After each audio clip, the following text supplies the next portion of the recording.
Édouard Philippe à l'antenne. Micro-ondes, c'est pour vous, c'est maintenant. C'est pour vous, c'est maintenant. Si j'étais vous, j'écouterais. Bonjour Gaspard, bonjour à tous, chers auditeurs de Micro-ondes. Aujourd'hui, je vais vous parler d'un livre, La jungle des océans. C'est un livre qui m'a marqué, tout d'abord parce que c'est le dernier que j'ai lu, donc c'est le seul qui m'a marqué, qui m'est resté en mémoire, et également parce que c'est un livre très intéressant. Très intéressant. Vous êtes en train de vous dire, est-ce qu'il va parler de la jungle ou est-ce qu'il va parler des océans ? Et je vais faire honneur à mon assaut de cœur, et on va parler des océans. Du coup, ce livre a été publié en 2019 par le reporter américain du New York Times, Ian Urbina. C'est une succession de courts récits qui dénoncent et met en avant tout le flou du grand large. L'auteur aura pendant 3 ans parcouru 6 continents, une vingtaine de mers et 5 océans pour voir de ses propres yeux et raconter la vérité de ce qui se passe dans ces lieux mystérieux. Il faut savoir que dès que l'on rentre dans les eaux internationales, qui sont sous l'autorité d'aucun État par définition, il n'y a plus de loi spécifique à respecter. Enfin, du moins, s'il y a des lois, mais c'est très difficile de contrôler, de les faire respecter. Pourquoi ? Tout simplement parce que c'est le Far West dans les mers, et que ces mers couvrent tout de même un peu plus de la moitié de la surface de la planète et 64% des océans, ce qui est très grand, donc c'est très dur à contrôler, et à cela s'ajoutent des conditions météorologiques souvent très compliquées et difficiles d'y vivre. D'ailleurs, on ne vit pas en mer, on y survit. Du coup, ce livre, il dénonce les crimes qu'il s'y passe, perdus au milieu de nulle part, à l'abri des regards, où travaillent tout de même plus de 56 millions de personnes et transitent 90% du fret mondial. Que ce soit de la pêche illégale, des trafics de drogue sous les sous-marins, de l'esclavage, des crimes écologiques, de la piraterie, des meurtres impunis et des avortements. Bref, ce livre, c'est un bon cocktail d'ultra-violence et de détresse, d'illégalité et de criminalité. Ce livre aborde également d'autres sujets importants, tels que la protection des océans, la géopolitique, les droits de l'homme, l'économie et le monde du travail. Je vais vous raconter un des récits qui m'ont marqué pour vous donner l'eau à la bouche, si je peux me permettre. C'est la traque d'un bateau pirate, le Thunder, recherché par Interpol pour braconnage. Il est traqué du coup par 2 bateaux de l'association Sea Shepherd, le Sam Simon et le Bob Baker. C'est la plus longue traque d'un bateau braconnier qui durera 110 jours, plus de 11 500 milles nautiques, soit 25 000 km, à travers 2 mers et 3 océans, avec ses hauts et ses bas. Slalom entre les icebergs, coup de feu, perte de localisation du Thunder, collision entre bateaux et au final panne de carburant mirent fin à l'aventure. Jugé, le capitaine du Thunder fut relâché très rapidement, signe que la lutte contre le crime en haute mer est très compliquée à combattre. Pourquoi le Thunder était recherché ? Parce qu'il braconnait des espèces protégées. Cela rapporte très très gros, et les pirates modernes ont très peu de morale, pillant ainsi les ressources des mers sans aucune vergogne. Ce combat que je viens de vous raconter, c'est un parmi tant d'autres. Et je vous invite à plonger dans une aventure explosive qui vous surprendra et vous tiendra en haleine. Attends, Gaspard, je vois ton air incrédule. Tu as des questions à me poser ? Bah écoute, apparemment oui, j'ai reçu ça ce matin et je vais te les lire. Très bien, je t'écoute. Valentin, où peut-on trouver ce fabuleux bouquin ? Alors Gaspard, merci de ta question. Tu peux trouver ce livre sur Amazon, à la Fnac ou encore sur les tablettes de lecture, mais je te conseille de soutenir les librairies et d'aller l'acheter toi-même en magasin au prix de 25 € pour la grosse édition et 18 € en livre de poche. On attend toujours le virement de la CAF, donc. Valentin, est-ce long à lire ? Ne t'en fais pas Gaspard, le livre fait tout de même 500 pages, je sais, ce n'est pas rien, mais comme c'est plein de petits récits, et si comme moi tu as du mal à finir les bouquins, alors c'est fait pour toi. C'est une succession de récits d'une 30aine de pages, tu peux donc faire des pauses sans être perdu dedans. Après, vous pouvez toujours faire comme notre ancien président de la République, connu pour sa petite taille, lire des résumés de bouquins. Je suis vraiment intéressé par ce livre, mais malheureusement je suis illettré, que faire ? Pas de souci Gaspard, les droits du cinéma ont été achetés par Leonardo DiCaprio pour un film en exclusivité Netflix. Il te faudra juste t'armer de patience et attendre la sortie. Et gratter un pote. Et gratter un compte à un pote. Enfin, dernière question. J'ai entendu que tu cherchais un stage. Est-ce que tu peux nous en dire un petit peu plus, Valentin ? Alors oui, c'est très vrai Gaspard, je recherche actuellement un stage de 6 mois, je souhaite le faire en Amérique latine, dans le secteur des achats, de la supply chain ou encore du business development. Je suis ouvert à toute opportunité, donc n'hésitez pas à m'ajouter sur LinkedIn et à en parler autour de vous. Valentin, dernière question. Cette coupe de cheveux, ça va durer ? Alors c'est la question à laquelle j'avais pas prévu de répondre. Bah écoute, la vie est faite de rebondissements, donc pour l'instant on va la garder, mais à tout moment on peut faire une iroquoise ou la petite boule à Z. Merci Valentin pour cette chronique incroyable. Alors, du coup, moi, on va commencer par les questions. Alors, Tu veux dire ? oui, les vraies questions. Parce que donc, tu es ICO, et là, tu viens surtout parler de Sea Shepherd, donc je voudrais t'en parler. Parce qu'en fait, c'est une association qui est assez controversée, en fait, qui a des pratiques assez violentes. Tout à fait. Dans ces eaux internationales, bon, évidemment, tu as parlé du fait qu'il y a peu de règles dans ces eaux-là, quoi que ce soit, mais est-ce que tu penses que les actions de Sea Shepherd, la violence avec lesquelles ils agissent, est-ce que tu penses que c'est vraiment une manière de faire avancer ce combat qui est tout à fait honorable, hein, bien sûr, enfin, sur tout leur front, tout leur front à Sea Shepherd, mais est-ce que tu penses que vraiment la violence de Sea Shepherd, c'est la solution, et est-ce que tu les soutiens à 100% dans leurs actions, en fait ? Alors, question très intéressante et débat qui l'est tout autant. C'est clair que quand on veut faire régner la justice et les lois, on ne peut pas le faire en étant au-dessus des lois, par principe. Les policiers, la police, normalement, quand elle essaie de faire régner l'ordre, c'est en respectant les lois et elle ne peut pas rentrer dans le tas. Après, l'État a le monopole de la violence. Ça c'est un autre débat. Mais là, dans le cas de Sea Shepherd, je pense qu'il faut aussi des cow-boys pour montrer à ces pirates qui sont pas invulnérables et qu'on peut aller de front face à eux, parce que eux ils ont aucune gêne à faire des choses horribles, et que s'ils le font pas, alors ils se croiraient au-dessus de tout et jamais en danger. Donc non, ce n'est pas la solution. Pour autant, un petit coup de temps en temps, ça remet les choses en place et ça fait pas de mal. Je rebondis sur ce que tu dis, Valentin, pour poser une autre question à Louis. Est-ce qu'on n'avait pas un peu le même débat au moment d'Act Up, pour les actions contre le sida, et on disait mais en fait, est-ce que vous pensez que la violence que vous utilisez sert vraiment à votre combat ? Aujourd'hui, on a peut-être un peu plus de recul pour le dire, et la réponse est sûrement oui, en fait. Act Up et les Femen. Ouais, mais je pense que là, c'est quand même c'est deux choses différentes, parce que là, c'est vraiment une lutte contre les criminels et moins contre des institutions.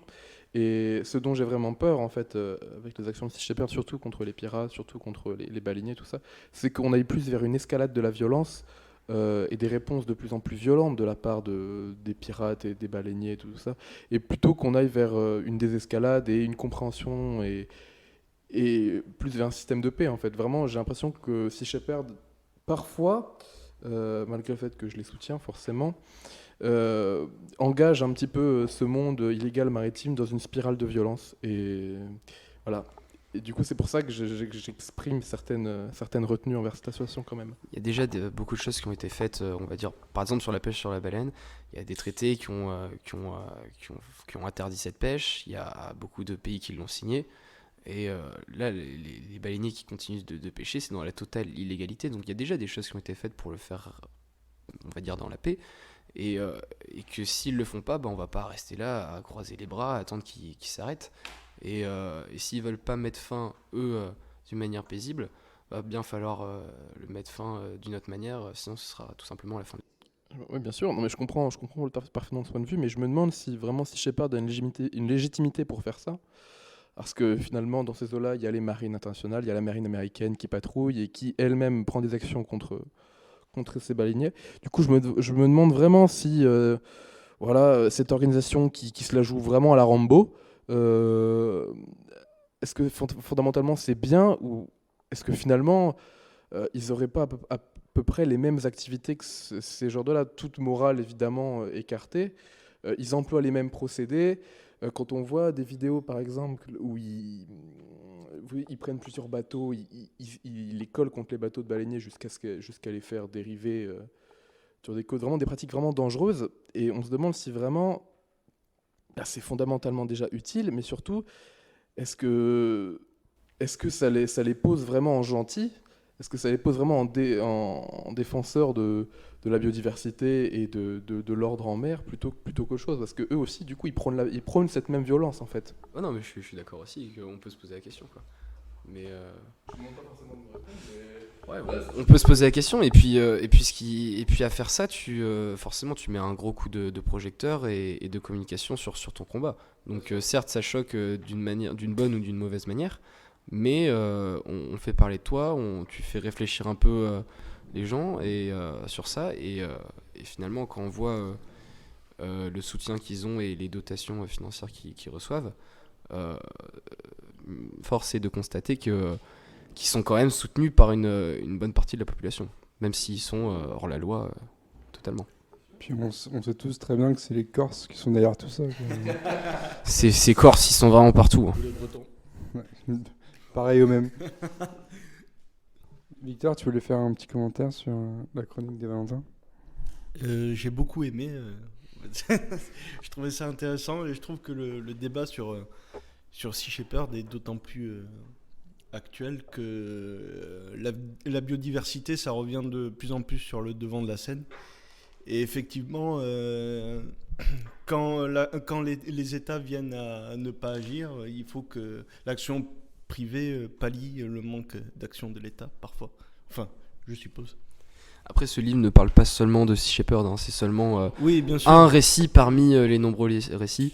Et il y a aussi des anecdotes très intéressantes comme une station, une espèce de... un mini bâtiment en mer qui est en dehors des eaux territoriales de l'Angleterre, mais aussi dans les eaux internationales.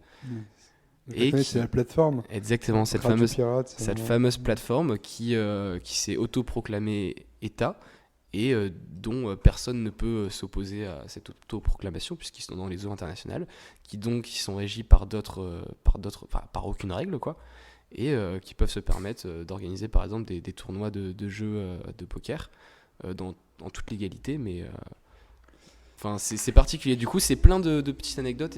Il y a une revue qui s'appelle 21 que je vous recommande tous, dont un numéro est consacré justement à ces micro-États qui vivent un peu en dehors des barrières, et on y fait écho à cette plateforme. Moi, je vais revenir sur ta chronique. C'est marrant parce que ça m'a fait penser un petit peu à Robinson Crusoe. Je vais te dire pourquoi. J'ai l'impression, c'était mon cas, je ne sais pas si c'était le vôtre, mais quand on est petit, quand on lit Robinson Crusoe, Vendredi la vie sauvage, on fantasme un petit peu cette vie dans une île et cette envie de disparaître un peu et de vivre sa propre vie. Alors, je pense que déjà la réalité est beaucoup plus compliquée qu'il n'y paraît, mais je pense qu'il y a une espèce de fantasme sur cette recherche de liberté absolue et de vivre en autonomie, en autarcie. Il y a également la version plus chill de Jules Verne, 2 ans de vacances, et la version plus trash, ça m'a jeté des mouches. Mais en tout cas, ce fantasme de l'île, c'est quelque chose qui revient beaucoup dans l'imaginaire collectif, je trouve. C'est marrant que tu dises ça parce que Defoe qui a écrit Robinson Crusoe et Vendredi, je sais plus le titre en entier, je suis désolé. Oui, c'est ça. J'ai travaillé sur la piraterie, notamment entre le 17e et le 18e siècle et sa représentation. Et c'est vrai qu'à l'époque, contrairement à maintenant, on a créé un imaginaire assez poussé de liberté et voire d'anarchisme sur l'image des pirates, quoi. Et Defoe, qui pourtant était un commerçant international, qui s'est fait arnaquer un nombre de fois monstrueuse par des pirates, continuait quand même à prôner une espèce de liberté qui passait notamment par l'île et qui se retrouve dans son livre Une histoire générale des pirates, je crois, écrit en 1727. et qui parle d'une île qui s'appellerait Libertalia, qui est à côté de l'île de la Réunion et qui a un peu ce fantasme un peu à la One Piece, presque j'ai envie de te dire, de la liberté totale, concurrent à la piraterie. C'est exactement ce que m'a fait penser la chronique de Valentin, en fait. C'est que j'ai du mal à comprendre en fait le romantisme autour de la piraterie au XVIe, au XVe siècle, sous la gouvernance du royaume britannique, et ce décalage par rapport à la société moderne où vraiment on les considère, c'est comme des parias, quoi que ce soit. Et du coup, je me pose vraiment la question, c'est une réflexion comme ça un peu débile, mais si dans un siècle, 50 ans, on pensera la même chose de cette vision, de cet un peu univers qui est vraiment anarchiste, en fait, complètement, des eaux internationales. Et je me demande si vraiment on se posera pas la question de est-ce que ça, finalement, ça n'a pas vraiment un caractère romantique, cette liberté totale, ce dernier endroit de l'aventure, en fait, où tout peut arriver, des choses très très cruelles, comme tu l'as bien fait remarquer, Valentin. Et du coup, voilà, parce qu'en soi, je pense qu'on peut lire cet ouvrage comme une dénonciation des pratiques inhumaines faites dans les eaux internationales, mais aussi on peut le lire vraiment comme le dernier endroit de liberté, la dernière quête humaine, en fait, un endroit qui n'est pas encore exploré, mais ça c'est peut-être un petit fantasme. Ouais, je te laisserai le lire et tu reviendras vers moi, mais oui, bien sûr. Ça donne pas envie d'y aller. Enfin, il raconte d'une manière très, très naturelle ce qui s'y passe et t'as vraiment pas, on n'a pas envie d'y aller. J'en doute que c'est un endroit qui fait très très peur, forcément. Enfin, les récits doivent être très très violents, hein, même quand on en lit dans des articles, ça paraît inhumain et vraiment d'une autre époque, mais voilà, on se rend compte que c'est le dernier endroit où la liberté fait loi, Ouais. et l'humain y est encore à son sens le plus cru. Après, il y a encore, bien sûr, il y a ce fantasme de la liberté, du grand large, j'ai sorti la grand voile et tout le bazar, c'est clair. Ah, mais il y a d'autant plus le fantasme qu'on pourra peut-être penser ça dans une centaine d'années de l'époque actuelle, parce qu'on a tendance à idéaliser le passé ou à le fantasmer. Ouais. Donc ça rentrera peut-être dans les légendes. Après, j'ai du mal à percevoir, à croire qu'on va comparer les époques entre le 17e, 18e, la piraterie telle qu'on la connaît, Jack Sparrow si tu nous écoutes, et aujourd'hui où ça ressemble plus à du Captain Phillips pour ceux qui ont vu le film, et c'est pas forcément ça nous paraît moins romantique en tout cas. Pour rebondir sur ce que tu dis, tu voulais parler ? Non, j'allais dire ça dépend si les pirates ressemblent à Johnny Depp, Orlando Bloom ou Keira Knightley, mais voilà. Déjà, pour revenir sur ça, déjà au 17e et au 18e, ils étaient très mal considérés. Même combien on en connaît des pirates 20 comme ça de tête. On connaît Barbe Noire, peut-être Lolo Noir pour un français, mais on n'en connaît pas beaucoup. Et il y avait... Surcouf. Oui, mais c'est plus tard Surcouf, mais c'est vrai. Robert Surcouf, bien sûr.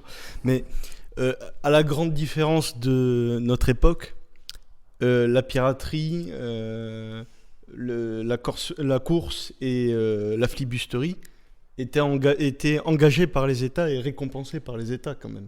On pouvait devenir, ce qui n'est plus du tout le cas. Il y a des conventions internationales qui interdisent la piraterie et la course. Donc peut-être qu'il y a un paradigme qui a vraiment changé autour de ça. Il n'y a pas les Corses quand même La course, pas les Corses. Non, je sais pas pourquoi. J'ai ça en tête. Ça aurait pu être les Bretons, mais c'est les Corses. Les Basques, les Bretons. Bien, écoute, merci beaucoup Valentin pour cette chronique. Merci beaucoup pour vos interventions. Un grand plaisir de partager ça avec vous. Un débat passionnant.